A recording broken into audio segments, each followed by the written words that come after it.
So I started this account at the beginning of the year and initially played it for 30 days, while reaching 125,000 waves at the end of that journey.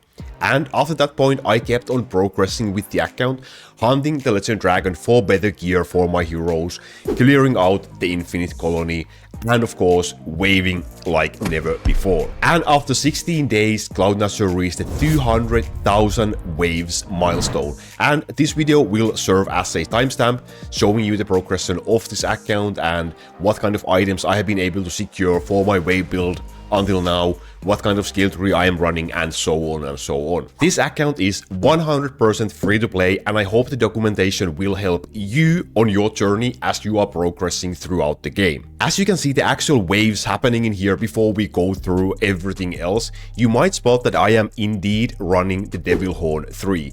For this wave level, I would say that is a very nice thing to run, but I must add that it's not 100% ready yet, as I still have to use the Power Claw in order to use the Devil Horn 3, so I will try to work on to fully stabilize that in near future, but it's very close indeed.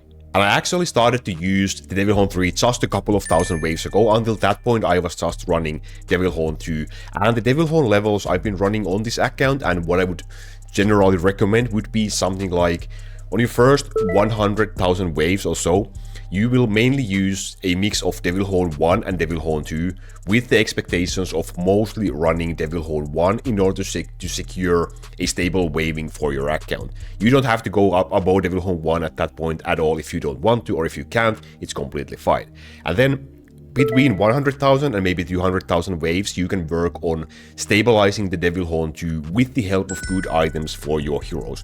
Especially cooldown items for your Pure Wizard and Dark Necromancer will be extremely crucial for that purpose. And then from 200,000 waves and onwards, you can start working on stabilizing Devil Horn 3 for your account, again with the help of even better items for your heroes, and also utilizing the skill tree in a specific way that I will show you in just one moment.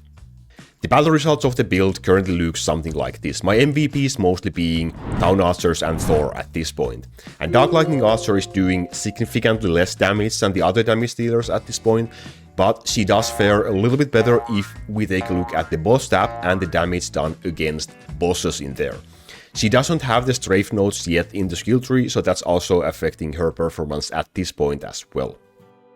The skill tree of this setup has remained pretty much unchanged between 100,000 and 200,000 waves, and only now that I have reached 200,000 waves, I have temporarily disabled some of the skill nodes in the lightning tree so that I can get a couple of more points and have enough points to reach the Town Archer section in the upper right corner of the skill tree.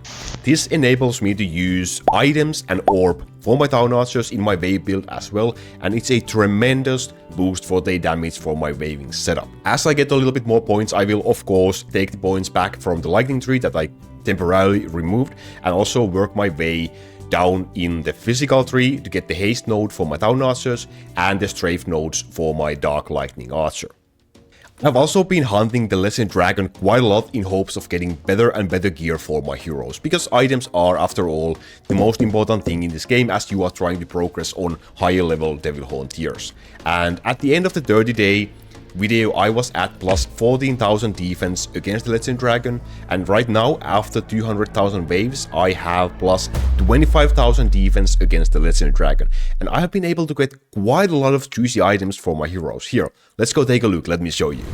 Both of the items on my Thor has the +2 Chain Lightning line on them, which is the best line you can get for Thor and your #1 priority. And the hammer especially is extremely great for Thor, both damage and crit chance line being useful for him, and that's why I also placed a pretty high % attack speed rune on that item also to boost his damage even further. And I will likely put a second rune on that item in near future as well.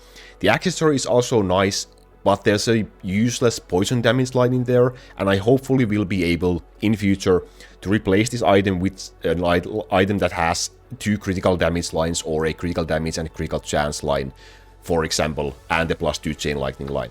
And that's why I have also placed only one attack speed rune on this item, which is also a lower % attack speed rune for now, because I will expect to be able to replace this item at some point. My Town Archers, on the other hand, they also have really great items at this point. The accessory especially is really nice. Double damage is really good combination for Town Archers, which is why I have placed not one but two great attack speed runes on that item to boost their damage even further.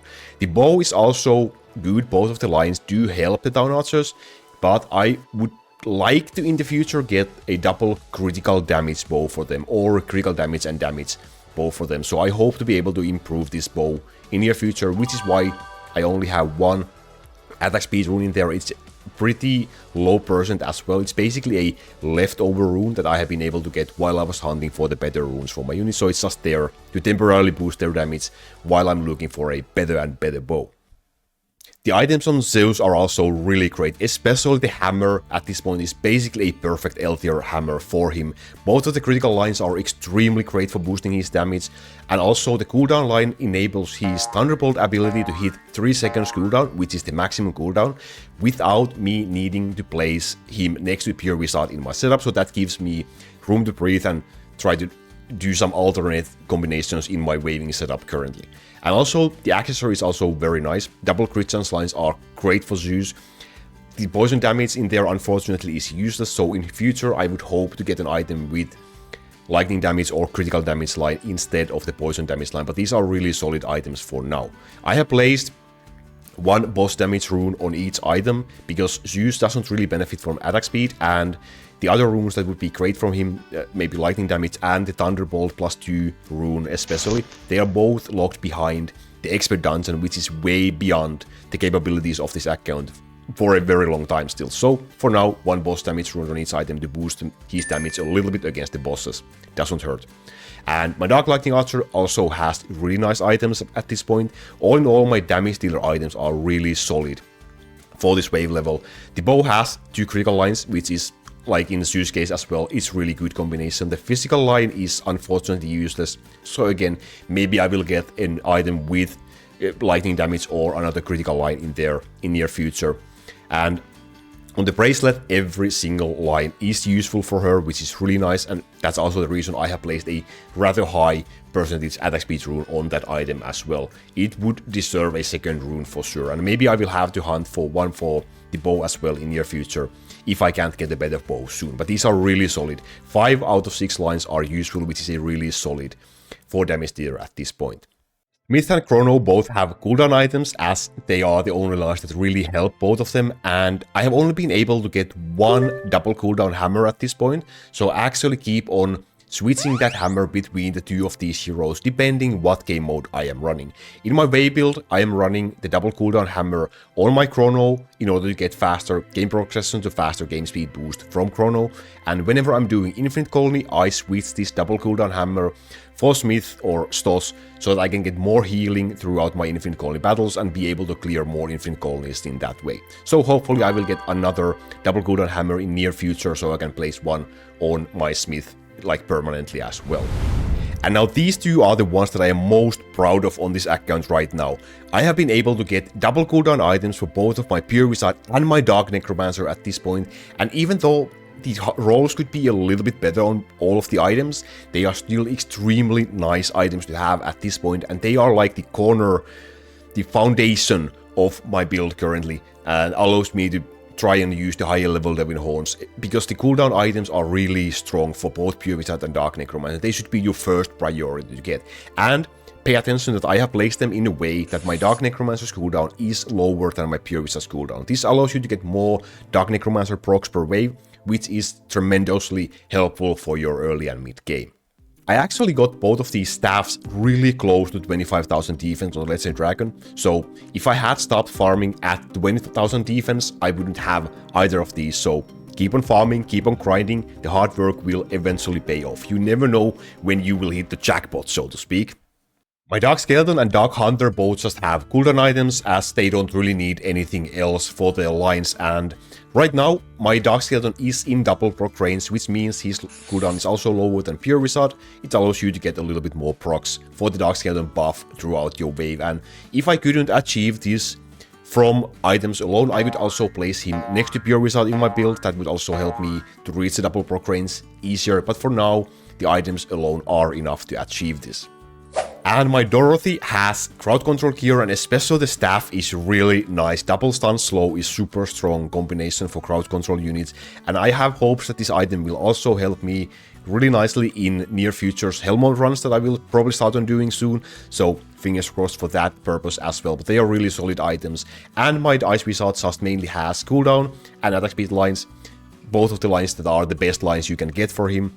And right now I can get him to be in the double proc range as well by letting him sit next to Pure Wizard in my setup. Not something you necessarily need to do, but it's a nice bonus to have since I can afford it because I don't have to place anyone else next to Pure Wizard in my build right now. And on the other hand, my Defender and my Assassin are pretty much just E-level slaves at this point. My Assassin has one hero damage skill level +1 line as an E-item that I have been able to get through my craftings, and my Defender has my very first CDE cooldown skill level +1 line item on him. I actually got this just 2 days before hitting the 200,000 waves, and I am really happy about this one. It's the first CDE, hopefully of many CDEs to come in near future. These will help tremendously also to lower the cooldowns of my build and also make it stronger, better, faster, stable, everything like that. I'm currently leveling the Defender with my crystals towards level 10,000, and he will soon be my 4th hero that I level to level 10,000 with crystals. I've been also running the Infinite Colony regularly, mainly doing a +20 skip whenever I could clear another one, and the build itself has remained pretty much unchanged since the 30-day video, except that I have replaced Giant Ogre with Alice in the setup for now, but either of the options should work and you can try which one is better for yourself. And you could even try Slingers at that point, at that slot, no problems in there. There's a lot of variations you can try. Also, for the Infinite Colony purposes, I have been leveling my Dark Elf, and her items currently look like this. They both have +1 arrow lines, which is the best, most important priority line for your Dark Elf, and I will definitely need to hunt some attack speed runes for both of these items in near future, as soon as I have time to do a little bit more beginner runs, and which is a little bit maybe boring thing to do, but getting those attack speed runes for a lot of you heroes will pay off. It's a tremendous nice boost for your builds and for your units in general. My current Infinite Colony level is 1330, and at 200,000 waves mark it gives me a ratio of around 6.6. So I've also been able to increase that from the 30-day video, and I will also definitely keep on building the Infinite Colony, trying to make the build better and try to also increase that ratio even more in the future for the future next video to come. The next step for this account, apart from obviously running more waves, is to keep on hunting the Legend Dragon in hopes of getting a little bit better gear for my units still, and trying to fully stabilize that Devil Horn 3. And I will also soon be able to get my Dark Lightning Archer to level 10,000, which means I can also get an orb for her, and that should also help me to give her a little bit more damage, especially against the bosses, which is the main scary thing in Devil Horn 3 at this point. Would you like to see more videos about this account, about the progress of this account in the future as well? If you do, leave me a comment down below and let me know. And I would also absolutely love if you would hit the subscribe button while you are at it. I will see you in the next one. Thank you very much for watching this one. You go, stay awesome, and I will see you next time. Bye bye!